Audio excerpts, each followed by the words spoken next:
Welcome to the Psychology and Physical Training channel. Introduction to Carl Rogers' Person-Centered Theory.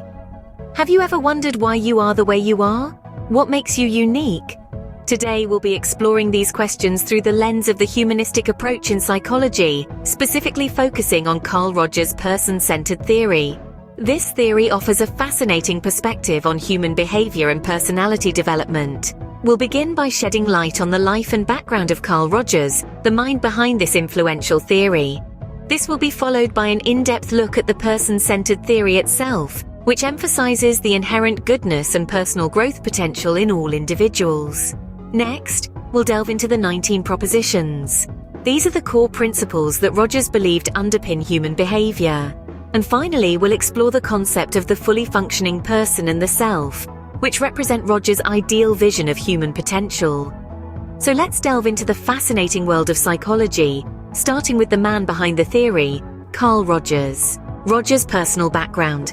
Carl Rogers, a name synonymous with humanistic psychology, but who was he, really?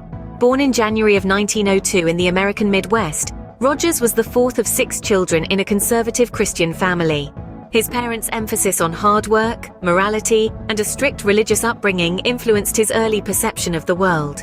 His interest in the human mind was piqued during his time at the University of Wisconsin, where he initially enrolled as an agricultural student but switched to religion with the intention of becoming a minister. However, a trip to Beijing for an international Christian conference in his early 20s opened his eyes to the diversity of ideologies that exist in the world, and he began questioning his own beliefs. This experience was a turning point, causing him to abandon his religious studies and instead pursue psychology. Rogers' education didn't stop at the University of Wisconsin. He continued on to Columbia University, where he earned a doctorate in psychology in 1931. It was here that his exposure to various therapeutic techniques and his work with disordered children shaped his understanding of human behavior and his approach to psychology.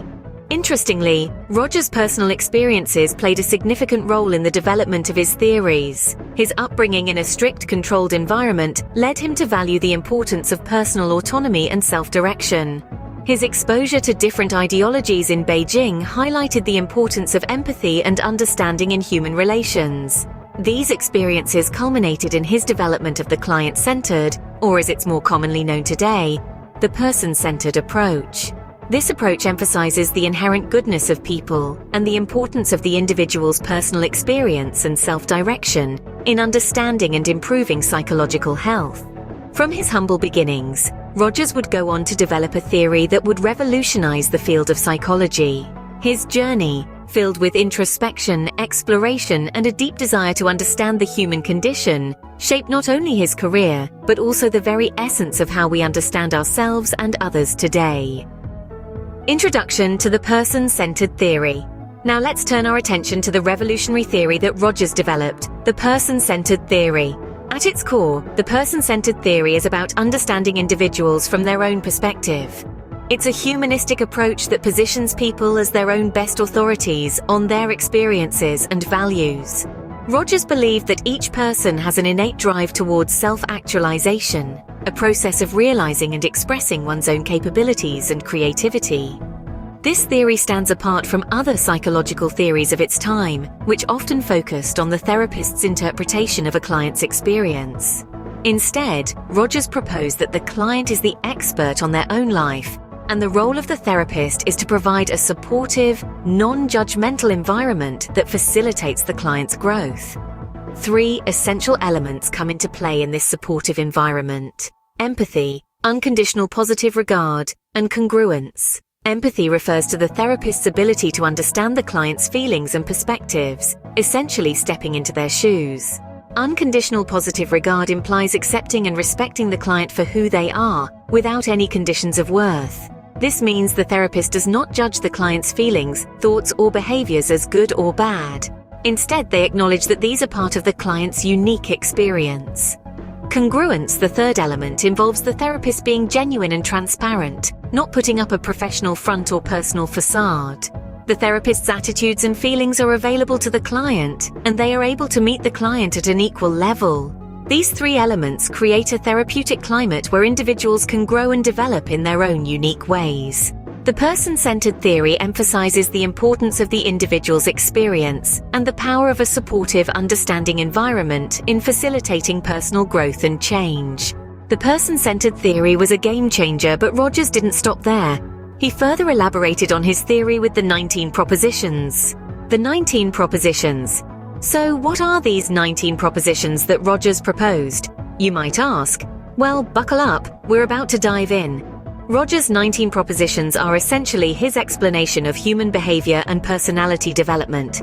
They form the heart of his person-centered theory, a theory that places the individual at the center of their own development. Let's focus on some of the most significant propositions. The first proposition sets the foundation. Rogers stated that every individual lives in a continuously changing world of experiences, of which they are the center. This means that we are the authors of our own life stories, the protagonists of our own narratives.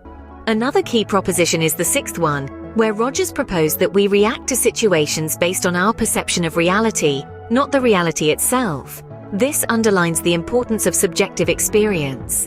What we perceive and how we interpret it shapes our reactions and behaviors.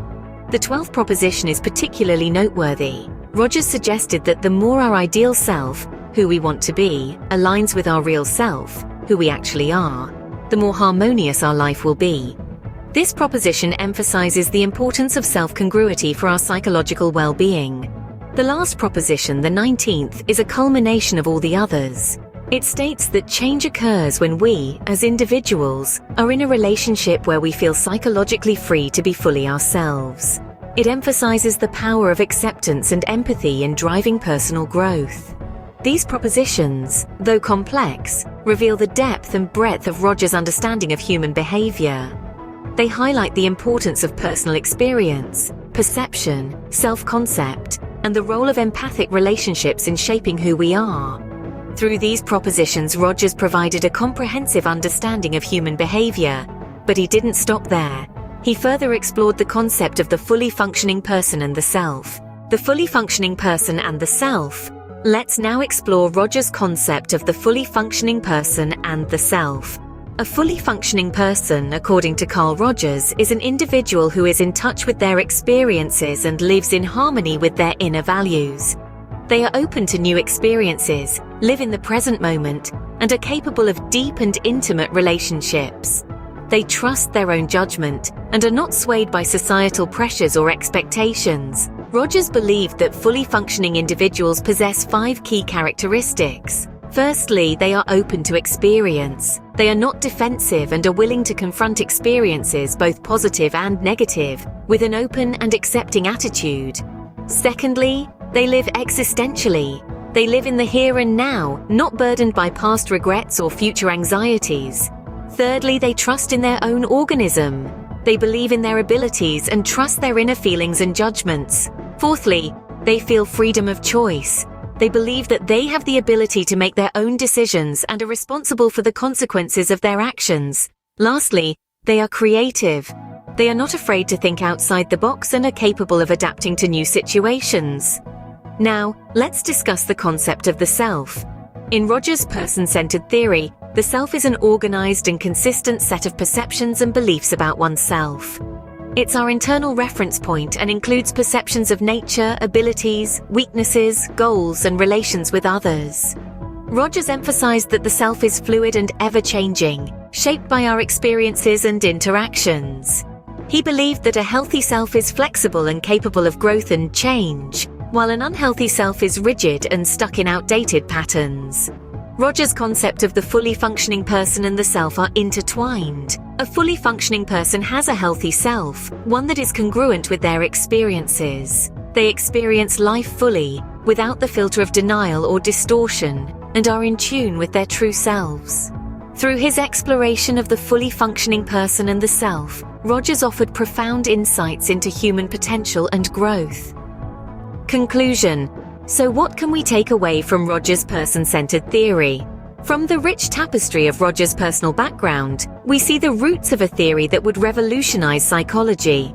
His person-centered theory, with its focus on empathy and genuine, unconditional positive regard, has offered a fresh perspective on the human experience. The 19 propositions, a cornerstone of his theory, provide a comprehensive exploration of personality dynamics. They offer us a roadmap to understanding not only ourselves but also those around us. Moreover, his concept of the fully functioning person and the self encourages us to strive for personal growth and self-actualization. It's a reminder that we are constantly evolving beings, capable of positive change. Rogers' work has left an indelible mark on psychology, offering us insight into the complexities of the human psyche. Remember, in the words of Carl Rogers, the only person who is educated is the one who has learned how to learn and change.